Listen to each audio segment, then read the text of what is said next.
This is why that whole Ymir loving Fritz is bullshit. The entire thing of Attack on Titan was freedom. That was the entire thing.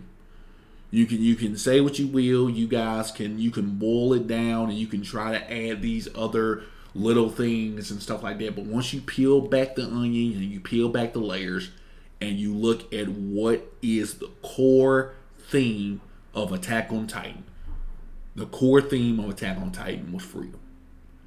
That's what it was. That was the core theme, right?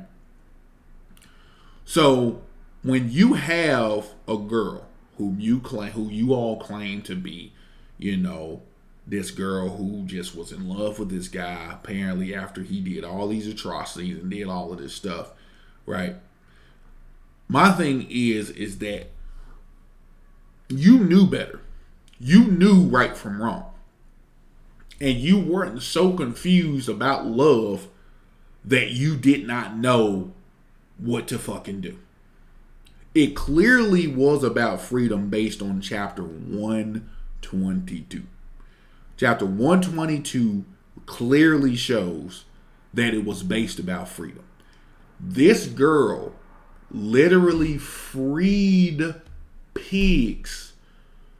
That within itself shows the yearning and the longing of freeing something when you yourself were not free.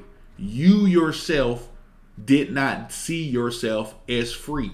So the fact that you took the time to free pigs shows that you wanted to live vicariously through those pigs through an act of kindness by freeing them. Freedom, right? Has nothing to do with loving King Fritz, right?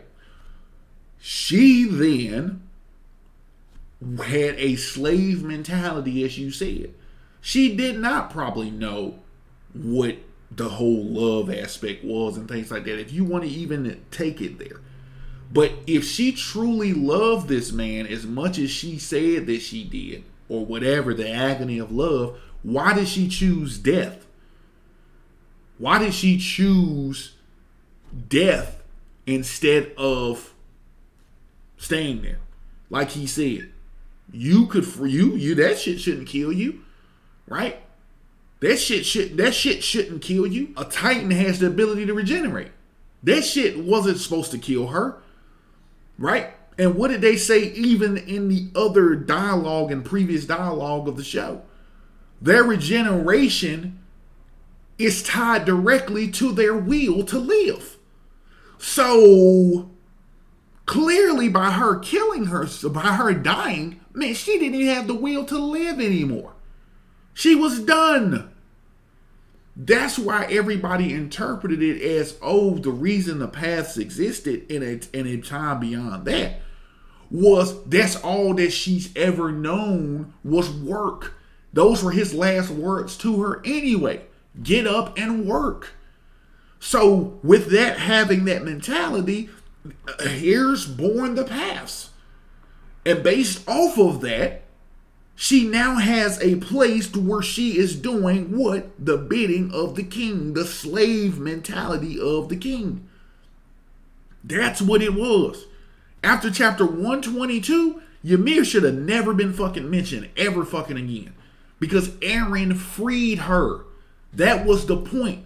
That whole situation at the end, chapter 139, final episode, literally shit on one of the best moments in the show when Eren actually freed her and took on the burden of having all of that power. He freed her.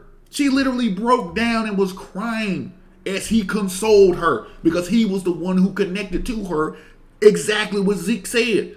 I have no idea how, but he was the one that connected to her and reached her. Why do you think he reached her? Because he showed her compassion. He showed her love. He showed her what that was. He showed her that. He showed her the same compassion that she showed the pigs. That's the beautiful irony of it. It had nothing to do with, oh yeah, I'm in love with King Fritz. That was dumb. That was stupid. As I said, you went from Attack on Titan being at its core fundamental value being about freedom to some random ass soap opera love story that said, "Oh, well, I didn't know what I was doing. I knew as the founding titan, I had to get to a point for a choice that Mikasa was going to make. I didn't know what the choice was going to be, but I just had to get to that point." Stupid. No, it wasn't. Your purpose in what you were doing was getting to the point of eradicating your enemies and taking out the problem, which was the rest of the world. That was what your value was. That was what your point was. It had nothing to do with getting to a point to where Mikasa can make a choice. That's fucking dumb. It was stupid.